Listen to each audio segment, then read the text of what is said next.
Météo sur France 3 avec le Dauphiné Libéré, votre quotidien régional.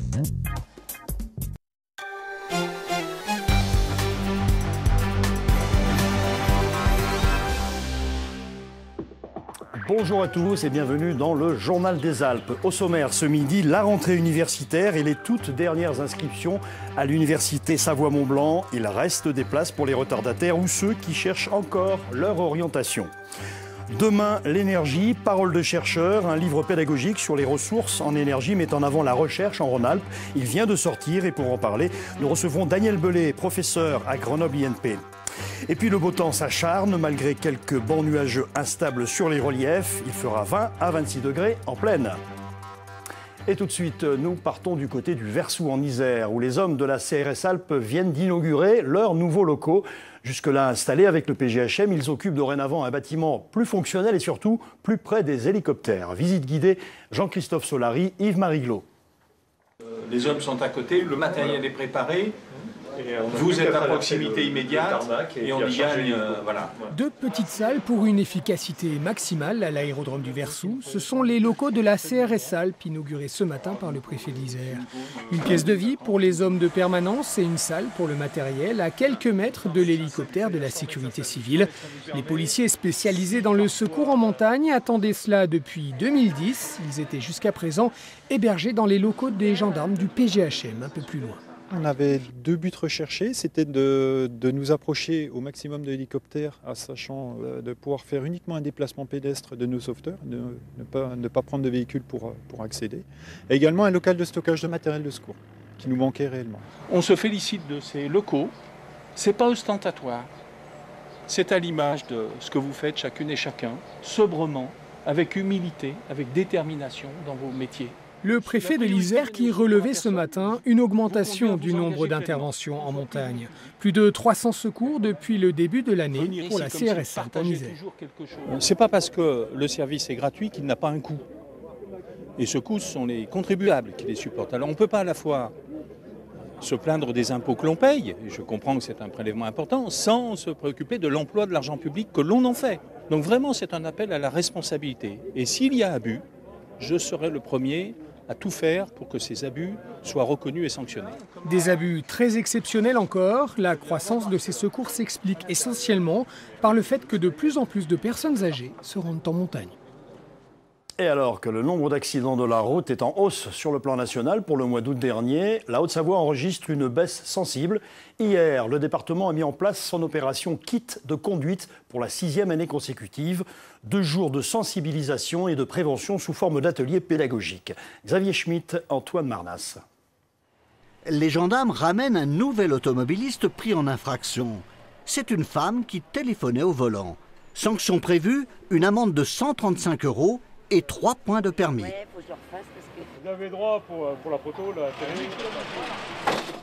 Coup de chance, elle peut choisir une alternative. Participer à 6 ateliers sur la sécurité routière. Moi je trouve que c'est une très très bonne idée parce qu'on n'a pas assez ce genre d'informations. On en est conscient mais on ne réalise pas en fait l'importance que ça peut avoir. Donc moi je ne regrette pas de l'avoir fait. En fait ça m'a fait un peu réagir et je ferai encore plus attention. Ça économise des points de permis et une amende. En plus, c'est génial pour ça. Alors là, je suis ravie. Donc, ce sont des tests salivaires qui sont utilisés. Quand vous êtes arrêté par la gendarmerie, il est possible ce type de test soit réalisé. Les dangers des drogues sont rappelés aux conducteurs et les risques liés à l'alcool. C'est la première cause de mortalité en voiture. La deuxième est la vitesse. Mais les petites entorses au code de la route peuvent s'avérer tout aussi graves. Il faut provoquer une prise de conscience. Il n'y a pas que la répression, je pense que la prévention, ça va être quelque chose qui doit être fait dès le plus jeune âge, à l'école, et être répété au cours de la carrière d'un conducteur. L'opération est organisée pour la 6e année. Particularité, c'est une initiative du conseil départemental, le gestionnaire des routes secondaires. On gère 3000 km de voirie et que forcément les usagers de la route sont confrontés aux accidents et aux infractions. En une demi-journée, 54 automobilistes ont dû revoir leur pratique de la route. Infractions les plus fréquentes, le défaut de ceinture de sécurité et le téléphone au volant. Et c'est donc l'un des locataires qui a lui-même mis le feu à son logement dans un immeuble de Jacob Belcombette, en Savoie. C'était hier matin. L'incendie a détruit 4 appartements sans faire de victimes. L'homme s'est finalement rendu lui-même à la police. Il semble souffrir de troubles du comportement et devrait subir une expertise psychiatrique pour évaluer son degré de responsabilité. La rentrée des étudiants, les inscriptions sont encore possibles jusqu'au 4 octobre sur l'un des campus de l'université Savoie-Mont-Blanc. Certaines filières sont complètes, mais il reste encore des places pour ceux qui n'auraient pas encore trouvé leur voie. Marie Michelier, Jean-Pierre Rivet. L'été passé, le campus du Bourget-du-Lac retrouve peu à peu sa présence étudiante. Les cours pour certains, les inscriptions encore pour les autres, car si certaines filières affichent complet depuis longtemps déjà, comme les STAPS, l'infocom ou l'éco-gestion, il reste quelques places pour les retardataires. Il reste environ une quinzaine de mentions de licence sur lesquelles les étudiants peuvent encore s'inscrire en première année via l'application admission post-bac. Et pour les DUT, il reste encore des places, mais c'est très spécifique et il faut vraiment se renseigner auprès de la filière. Pour les licences, un outil est mis à disposition sur les 3 campus de l'université Savoie-Mont-Blanc, le Bourget-du-Lac, Chambéry ou Anne-Sylvieux. Son nom, le guide, guichet unique d'information étudiant. Très sollicité, il est là pour aider dans les démarches sur tous les aspects de la vie étudiante, orientation, hébergement ou petit tracas. En fait, quand j'ai rencontré un problème avec mon compte sur Internet, et le guide est là pour aider. Nous, on ne peut pas tout savoir d'un coup parce que surtout ceux qui viennent d'arriver. Pas tout savoir et eux, ils savent tout, quoi. Ça peut être une maman, ça peut être un étudiant qui hésite, il vient d'arriver, il a quelques difficultés, il doute un petit peu de lui, donc on lui explique un petit peu ce que va être son parcours. Et notre rôle là, dans ce cas de figure, c'est d'essayer de trouver le bon interlocuteur et de trouver, c'est souvent une difficulté d'ailleurs des étudiants, de trouver à qui s'adresser. Bonjour. Bonjour. Donc voilà Rémi. Pour Rémi, pas d'urgence. Il doit rentrer à l'université l'an prochain. Mais lui, comme sa famille, sont déjà là pour se rassurer. C'est un peu flou, il ne sait pas réellement ce qu'il veut, où il veut se diriger. Donc moi, j'essaye d'anticiper parce que je ne veux pas être prise de court au dernier moment et j'angoisse beaucoup pour ça, de ne pas savoir. Donc le but, c'était un petit peu de dégrossir un petit peu, savoir vers quoi il pouvait partir ou pas, nous expliquer un petit peu le fonctionnement. Les inscriptions sont encore possibles jusqu'au 4 octobre prochain pour les bacheliers. Des bacheliers qui viendront grossir les rangs des quelques 14 000 étudiants qu'accueillera cette année l'université. Le 3e volet de notre série sur la rentrée des frontaliers. Aujourd'hui, portrait croisé de 2 étudiants au Savoyard qui ont choisi Genève plutôt que Lyon ou Grenoble pour leurs études. Serge Vorette, Ingrid Pernet. Si tout va bien, on devrait mettre 3 quarts d'heure.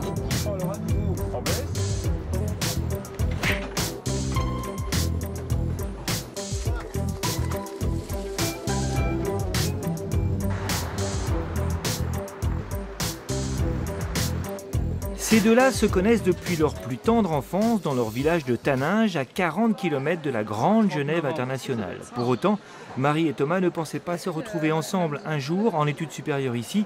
En fait, de Genève, ils ne connaissaient pas grand-chose. J'y suis allée une fois ou 2 et je connaissais la ville, etc. Mais je ne m'étais jamais rendu compte qu'il y avait autant de choses à prendre et d'opportunités, quoi. C'est impressionnant. Et pourtant, on est juste à côté. On est à 3 quarts d'heure d'ici. Bienvenue dans le Bachelor de Relations Internationales. Le titre est certes un peu impressionnant, cela correspond plus ou moins à notre Sciences Po. Sauf qu'ici, il n'y a pas de concours d'entrée, juste des cours sanctionnés par semestre et 4 disciplines, histoire, droit, sciences politiques et économie. Ce qui est intéressant dans ce cursus-là, c'est d'étudier les relations internationales sous les 4 angles de vue. Du coup, là, la première année, on avait des cours de chaque matière. Donc, ce qui était intéressant et ce qui était aussi dur, c'est de pouvoir maîtriser les méthodes de travail des 4 matières et d'être performant dans les 4 matières pour appréhender le sujet des relations internationales. Coût d'inscription, 1 000 € par an, remboursé presque intégralement par une bourse que leur attribue l'État de Genève. Et oui, les clichés ont la vie dure. Leurs études ne leur coûteront pas plus cher qu'en France, à condition justement d'y habiter en France. Du coup, ils se sont établis on ne peut plus près de la frontière. Une carte de tram à 400 € par an, le double de la France certes, mais pour entrer dans une ville monde. ONU, OMC, OMS, Tous les grands organismes internationaux sont là, ainsi que les conférenciers qui vont avec. La première fois qu'on est venu, c'était pour voir une ancienne présidente de la Confédération suisse, qui a été plusieurs fois ministre des Affaires étrangères. C'était la première conférence qu'on faisait à Genève. Ici, on a vu aussi Lech Walesa, ancien prix Nobel de la paix. Il y a une expo de photos, t'as vu ici. Je pense que ça juste au-dessus. Ah. On est là pour étudier, alors autant faire des choses à fond, quoi. Du coup, on va aux conférences. Après, on a même l'université fait plein de choses pour les étudiants. Si on a envie de participer à des programmes culturels, à aller à des concerts, à aller à des pièces de théâtre, il y a des billets gratuits chaque semaine qui sont mis en ligne sur le site de l'université. Et on peut saisir l'occasion, aller réserver nos places. Et avec Marie, on a fait ça plusieurs fois. On va sur le site internet, on prend des places sans même regarder ce que c'est le spectacle. Et après, on débarque dans le spectacle et on est là, ah, la musique contemporaine.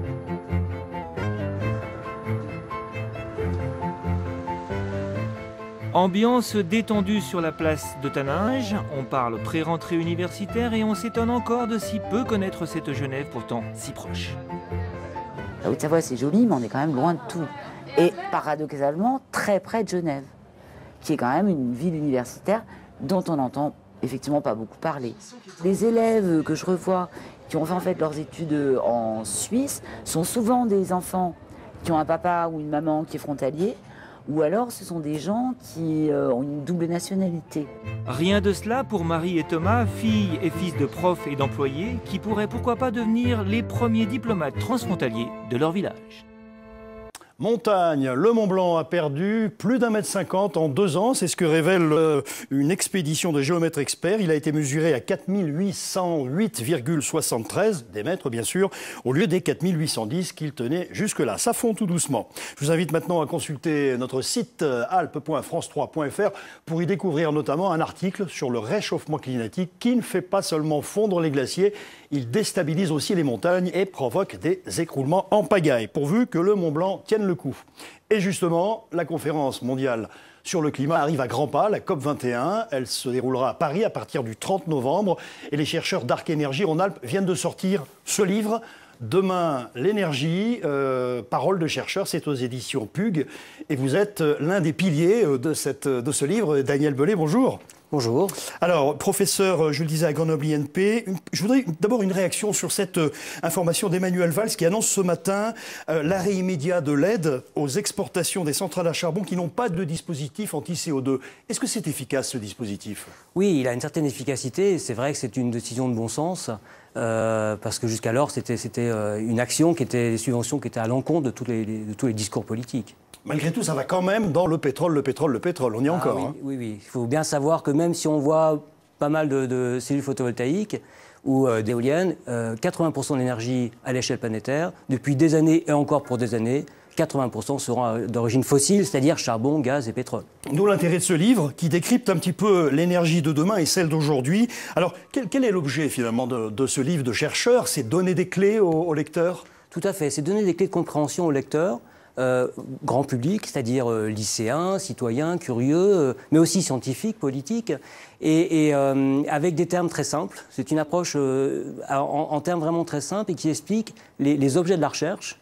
Alors elle est très vaste, hein, on ne peut pas tout couvrir en un seul livre, mais qui montre clairement un aspect pluridisciplinaire, puisqu'il faut à la fois de la chimie, de la physique, des sciences de l'ingénieur, des sciences humaines et sociales. Oui, ça commence par la philosophie, c'est pas très scientifique la philosophie. Alors, on a justement, donc c'est un livre qui traite de la transition énergétique, avec le début du livre, c'est le point de vue du philosophe, le point de vue du scientifique, le point de vue du climatologue, le point de vue du sociologue. Et justement, il donne des points de vue avec des facettes, des approches très très différentes qui sont très complémentaires. Donc il y a des milliers de chercheurs qui travaillent à Arc Énergie. C'est la synthèse un petit peu de tout ça. Est-ce que vous avez la pression, vous les scientifiques ? Est-ce qu'on vous dit, allez, il faut trouver des énergies douces ?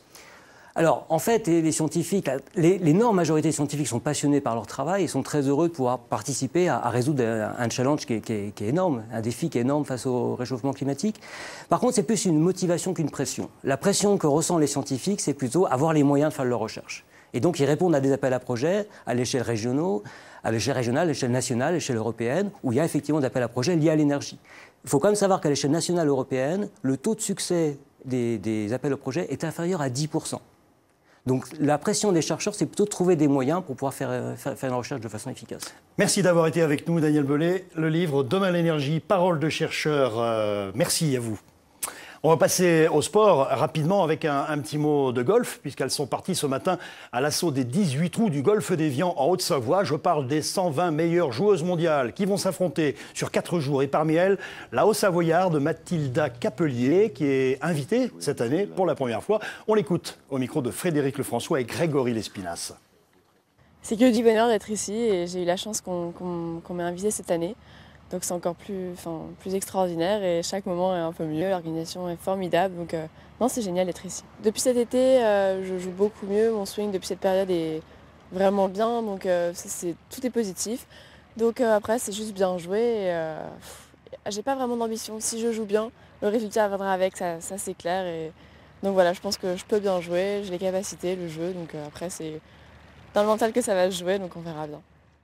C'est dans la tête. Voilà pour l'aspect sportif. Voyons maintenant les retombées économiques de cet événement pour la ville d'Évian et le bassin lémanique. Reportage Denis Vigneault-Duguet et Jean-Pierre Rivet. Devenu incontournable dans le calendrier du golf féminin, considéré comme le 5e chelem, l'Évian Championship est aussi le tournoi de golf féminin le mieux doté du monde avec plus de 3 millions d'euros à égalité avec l'Open américain. Autant dire que cette manne financière ne peut que rejaillir sur l'économie de la région, à commencer par les emplois induits pour organiser l'événement. Plus de 1000 cette année, dont 230 intérimaires. Majoritairement des profils de chauffeurs, donc pour assurer les allées et venues des invités de la compétition, mais également des VIP et des joueuses entre Genève et Évian, et également de nombreux profils autour des métiers de la restauration, donc cuisiniers, serveurs, plongeurs, autour des métiers de la logistique, donc pour monter tout le site et organiser toute la manifestation, et également des profils commerciaux aux caisses et dans les boutiques de la compétition.